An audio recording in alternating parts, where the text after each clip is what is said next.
Ya, baik Bapak dan Ibu. Berikutnya acara sambutan.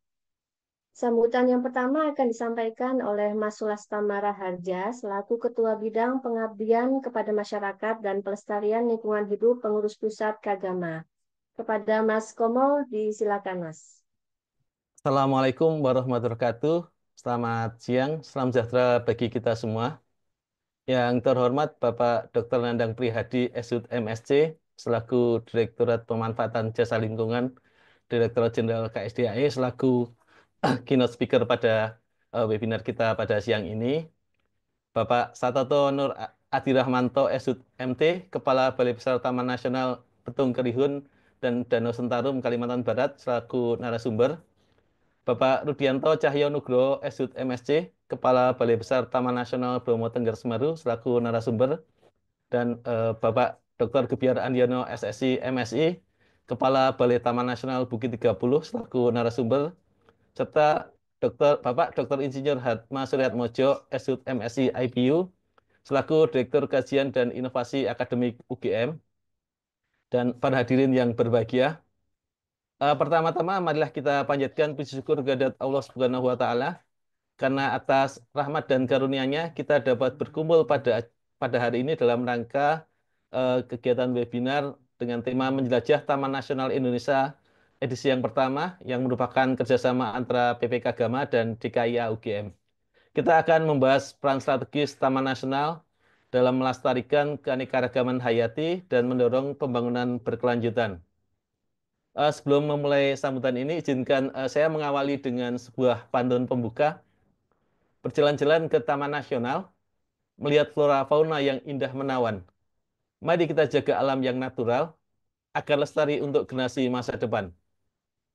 Kegiatan kita hari ini bertujuan untuk meningkatkan kesadaran dalam pemahaman tentang kepentingnya konservasi dan keberlanjutan Taman Nasional di Indonesia. Kami berharap kegiatan ini dapat memberikan wawasan yang mendalam tentang tantangan dan peluang dalam pengelolaan Taman Nasional, serta mendorong partisipasi aktif masyarakat dan pemangku kepentingan dalam upaya konservasi. Indonesia dengan lebih dari 17.000 pulau yang tersebar dari Sabang hingga Merauke memiliki kekayaan alam yang luar biasa. Negara kita memiliki 56 taman nasional yang tersebar di seluruh wilayah, mencakup berbagai ekosistem mulai dari hutan hujan tropis, savana hingga ekosistem laut. Taman nasional ini tidak hanya berfungsi sebagai tempat perlindungan bagi flora dan fauna endemik, tetapi juga sebagai kawasan konservasi yang penting untuk penelitian, pendidikan, dan pariwisata berkelanjutan. Namun keberadaan Taman Nasional di Indonesia menghadapi eh, berbagai ancaman serius.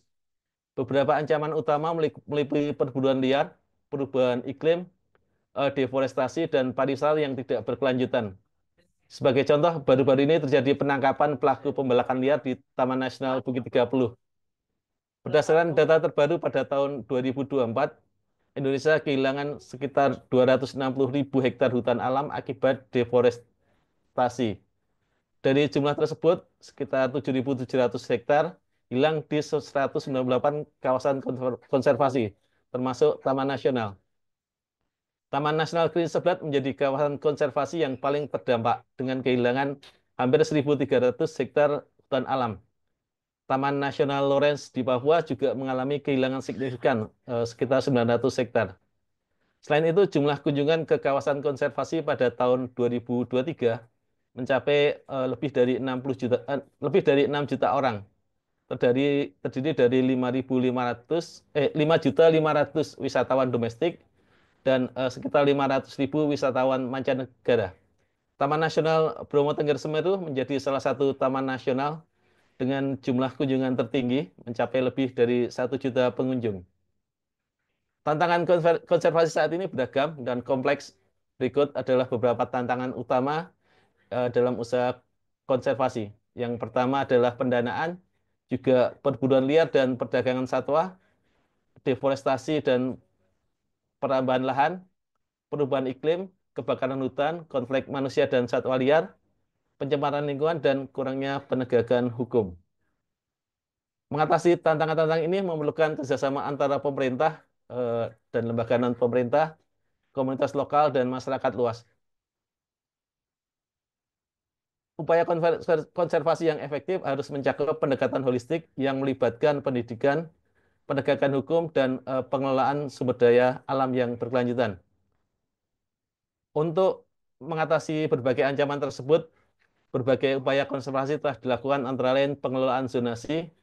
Taman nasional dikelola dengan sistem zonasi yang mencakup zona inti, zona rimba, zona pemanfaatan, dan zona lain seperti zona tradisional dan rehabilitasi. Juga penegakan hukum termasuk penangkapan pelaku pembalakan liar dan perburuan liar.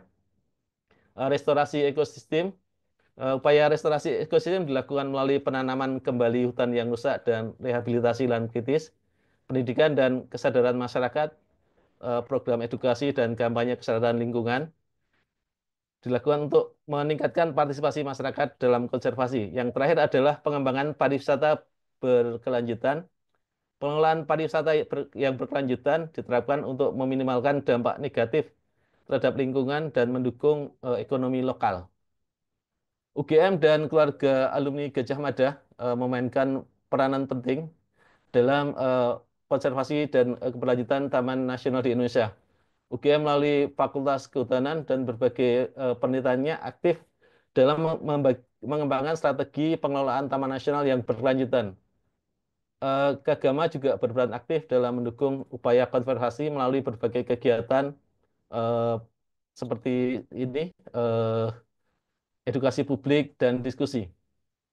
Kami mengajak seluruh masyarakat untuk berpartisipasi dalam upaya konservasi dengan berbagai cara, antara lain menjadi relawan, mengurangi jejak karbon, mendukung produk lokal, edukasi dan kesadaran, dan melaporkan aktivitas ilegal. Akhir kata, saya mengucapkan terima kasih kepada semua pihak yang telah berkontribusi dalam penyelenggaraan kegiatan ini. Semoga kegiatan ini dapat berjalan dengan lancar dan memberikan manfaat yang besar bagi kelestarian alam Indonesia. Akhirul kata, wassalamualaikum warahmatullahi wabarakatuh.